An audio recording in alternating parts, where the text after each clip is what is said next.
We've got 3 deputations on this item, Chairman. The first deputation is going to be from Mrs Megginson. So if you'd like to come forward and take a seat at the deputation table. You will have 3 minutes to speak, but before you make your deputation, the case officer is going to present the application.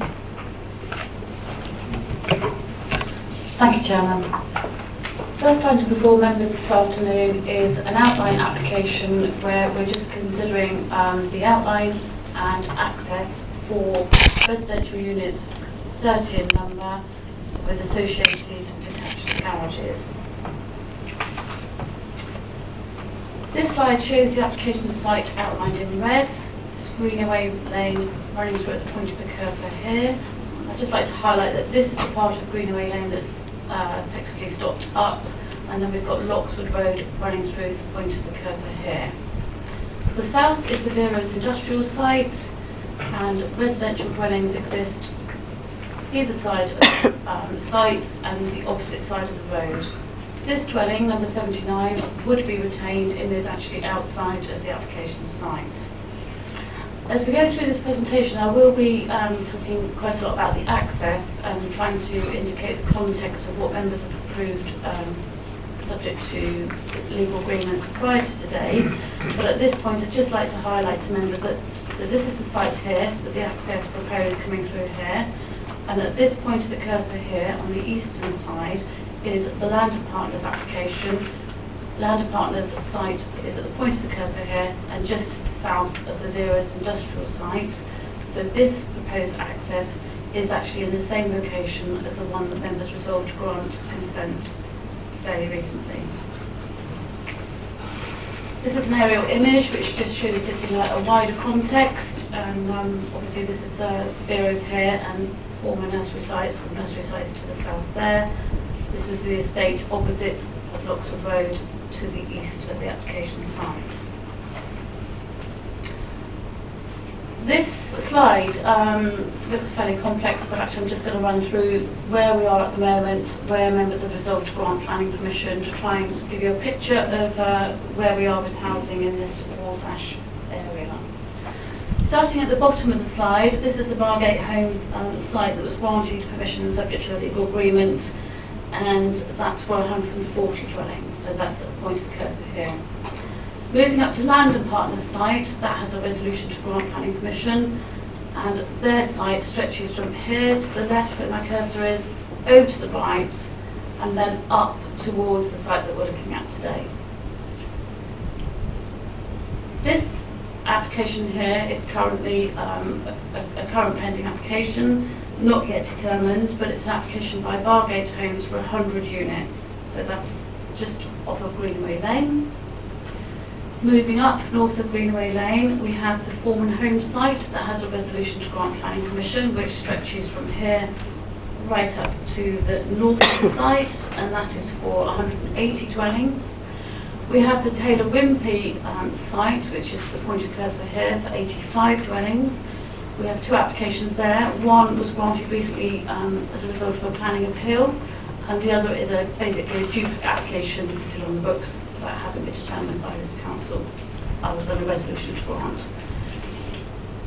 And then finally, we have a current application to the eastern side, with the point of the cursor here, and that is phase 2 of Foreman Homes for 80 units. So you can see here that all of these sites, apart from this one here, those 2 haven't been decided.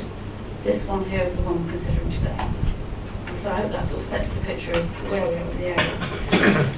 So we're going to start with the access track to, which is off of Greenaway Lane, and I'll show you some photos to give you some context of the area.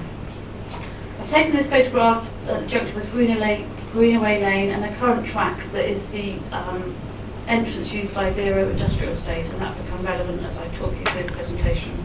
As you can see, it's quite a narrow track, and it's used by industrial vehicles. This is as I walk down the track, and so this is to the eastern side of the site, and this is part of the Land Partners site that has got a resolution to grant planning permission.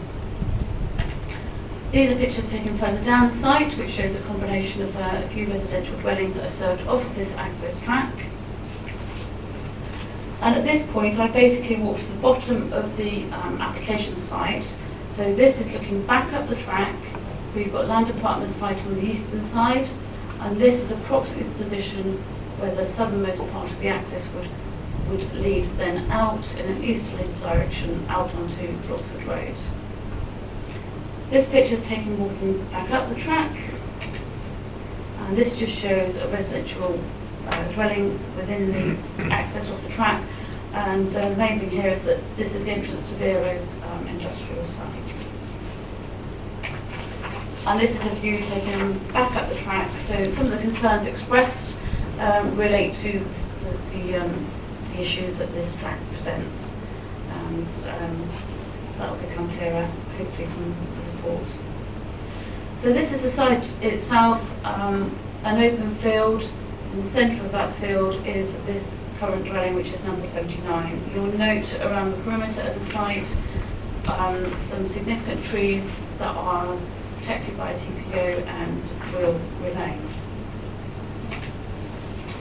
This is another picture. I've walked here back up to the track again to Greenaway Lane, so I'm looking across the field here, and this is the road, which is Greenaway Lane, looking in that direction, which is where all of the traffic from Vero's would have to travel to then go out onto Brook Lane.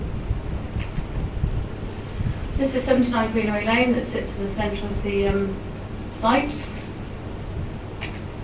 And this is taken showing the most western boundary of the site with a track which is outside of the application site next to the dwellings in Greenaway Lane. And this picture is taken looking back up along Greenaway Lane. This is photographs of Bloxwood Road, so this is taken from where the Greenaway Lane is stopped off, looking down towards where the proposed new access would be. And the proposed access would be approximately at the point of the cursor here, so this is taken looking back up along Bloxwood Road. So turning to the illustrative site layout, there's two main things that we need to look at here, and that's both the new accesses that are proposed. So there will be two accesses. The first that we'll talk about is the one onto Greenaway Lane. This is an access that already serves number 79. The proposed access would serve the number 79 plus the 6 frontage dwellings along Greenaway Lane. So that's the only dwellings that would be served off of this access, and you'll see a condition amended to ensure that that is the case. The remainder of the dwellings would be accessed from this road here, down the track, and then out onto Bloxwood Road. So that is where the main dwellings would be. Now the track that I showed you earlier in the pictures, that runs up through here currently, and then through the narrow part is up through here onto Greenaway Lane. So what we've got here is proposed frontage development that would be detached units and would be 2 stories, and officers would condition that to be the case to ensure the proposal fits in with Greenaway Lane. We've got a combination, a mixture of units ranging from 2-bedroom flats to up to 5-bedroom houses. And this slide shows the arrangement for the access onto Bloxwood Road. So as I said earlier, this point of the access is in the same location as the previously approved ones, but the highway officer is satisfied that this one could accommodate traffic from Vero's site, so that instead of going in a northerly direction, they would come through here out onto Bloxwood Road. That's in that presentation, Chairman. Thank you.